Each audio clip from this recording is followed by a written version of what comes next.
வணக்கம் மக்களே. ஒரு பெரிய எக்கனாமி கிளாஷ் நடக்குது. India versus US. அமெரிக்கா என்ன சொல்றாங்கன்னா, இந்தியா அதிகமா புரொடக்ஷன் பண்ணுது. அவங்க அதிகமா அன்ஃபேர் அட்வான்டேஜ் வாங்குறாங்கன்னு. ஸோ அதுக்குன்னு இந்தியா சைலண்டாலாம் இருந்தது கிடையாது.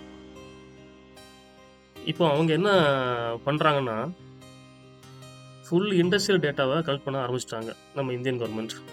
அதாவது இங்க எவ்வளோ புரொடக்ஷன் நடக்குது, எவ்வளோ ஜாப்ஸ் பண்ணிட்டுருக்காங்க, எக்ஸ்போர்ட் எங்க போகுது, யுஎஸோட என்னென்ன கனெக்ஷன்ஸ் இருக்குது, யார் யார் கனெக்ஷன்ஸ் வச்சிருக்காங்க, அதே மாதிரி யார் யார் யுஎஸ்க்கு எக்ஸ்போர்ட் பண்ணிருக்காங்களுடைய மொத்த டீட்டெயில்ஸையும் இன்னைக்கு இந்தியன் கவர்மெண்ட் கலெக்ட் பண்ணிருக்காங்க. ஸோ எல்லா விதமான டீட்டெயில்ஸையும் இந்தியன் கவர்மெண்ட் கேட்டிருக்காங்க.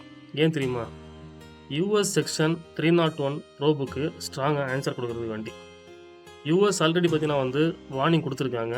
அதாவது ஸ்டீல், டெக்ஸ்டைல், பெட்ரோ கெமிக்கல்ஸ் எல்லாமே அண்டர் வாட்சில் இருந்துட்டு, அதாவது நம்ம நாட்டில் உற்பத்தி கூட பண்ணக்கூடிய எல்லா விஷயத்தையும் அவங்க என்ன பண்ணுறாங்க, கண்காணிச்சிட்டு இருக்காங்கன்னு. ஆனால் இந்தியா சொல்கிறது என்னன்னா, நாங்கள் குளோபல் மார்க்கெட்டில் ஃபேராக தான் அங்கே காம்பரேட் பண்ணுறோம். இது ஒரு சாதாரண இஷ்யூ மாதிரி இல்லைங்க. இது ஒரு குளோபல் ட்ரேட்லேயே வார் லெவலில் மூவ் ஆகுது. இந்த ஃபைட்டில் யார் வின் பண்ணுவாங்கன்றது இன்னும் நமக்கு கரெக்டாக தெரியாது. ஆனால் இந்தியா ஸ்ட்ராங்காக நிற்கும். யூஎஸ் ப்ரெஷரை கண்டிப்பாக தாங்கன்னு நினைக்கிறோம். இது போல அப்டேட்டுக்கு ஃபாலோ பண்ணுங்கள், லைக் பண்ணுங்கள், ஷேர் பண்ணுங்கள். நன்றிகள்.